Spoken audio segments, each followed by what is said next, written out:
साल के शुरुआत में हिना साहब लालू प्रसाद यादव से मिलती हैं और जब घंटों बातचीत करने के बाद बाहर निकलती हैं तो मीडिया में आके एक बयान देती हैं कि रघुनाथपुर से ओसामा चुनाव लड़ेंगे। और उस बयान के बाद एकदम से उस वक्त भी बिहार की सियासत गर्मा जाती है कि भाई साहब वहां से तो आरजेडी के जीते हुए कैंडिडेट हैं हरिशंकर यादव, आखिरकार उनके रहते आरजेडी कैसे ओसामा साहब को टिकट दे सकती है। और अब देख लीजिए, इसे कहा जाएगा साहबुद्दीन का पावर कि जो जीते हुए विधायक हैं हरिशंकर यादव, वो खुद से हरा पगड़ी ओसामा साहब को बांध रहे हैं और कह रहे हैं कि ना भैया आप ही लड़िए रघुनाथपुर से। पूरी कहानी आपको बताऊंगा। लगभग कंफर्म हो गया है कि रघुनाथपुर से ओसामा साहब ही चुनाव लड़ेंगे और इसमें कोई शक शुक की जो है गुंजाइश नहीं है। और आखिरकार यहां पे दिखता है मोहम्मद शहाबुद्दीन का पावर, जिन्होंने आरजेडी में रहते हुए क्या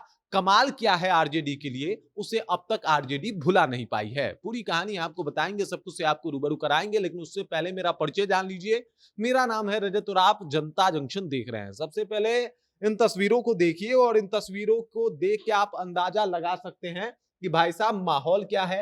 आपको साफ तौर पे दिखाई दे रहे होंगे कि किस तरीके से जो है इनको पगड़ी पहनाया जा रहा है। और आपको ये भी दिखाई दे रहे होंगे कि भाई साहब यहां पे ओसामा साहब का ये अपना वर्चस्व है, अपनी लेगेसी है, जो लेगेसी इनको इनके पिता मोहम्मद शहाबुद्दीन से मिली हुई है। अब यहाँ पे इनको आरजेडी का पगड़ी पहनाया जा रहा है। दरअसल रघुनाथपुर में एक कार्यक्रम था और रघुनाथपुर के उस कार्यक्रम में जो है वहां के जो अभी विधायक थे रघुनाथपुर के, आरजेडी के विधायक हरिशंकर यादव, वो भी मौजूद थे। इसके अलावा आपको बता दूं कि आरजेडी के कई और कद्दावर नेता भी वहां पे मौजूद थे। और इसी दौरान ओसामा साहब की जब बारी आती है, जब वो बोलना शुरू करते हैं, तो वो कहते हैं कि जैसे आप ये लोग यहाँ पे हरिशंकर यादव जी को जिताते आए हैं, वैसे ही इस बार हमको आप चुनाव जितवाइएगा। अब ये बयान अपने आप में एक बहुत बड़ा बयान था।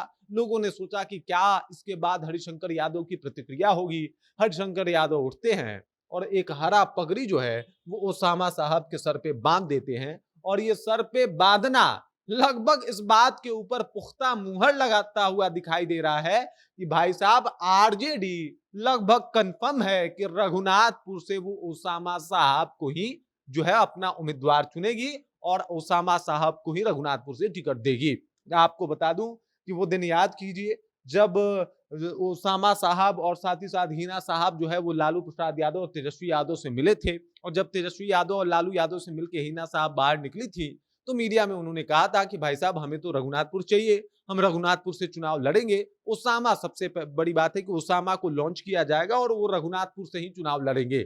उस वक्त इस बात के ऊपर तमाम तरीके की बातें शुरू हो गई थी कि भाई साहब वहां से तो हरिशंकर यादव चुनाव लड़ेंगे ना, क्योंकि वो तो जीते हुए कैंडिडेट हैं, आखिरकार उनको कैसे रिप्लेस कर सकती है आरजेडी। लेकिन रिप्लेस हो गए, हरिशंकर यादव रिप्लेस हो गए। और किया किसने? तो मरहूम मोहम्मद शहाबुद्दीन के बेटे ओसामा साहब ने।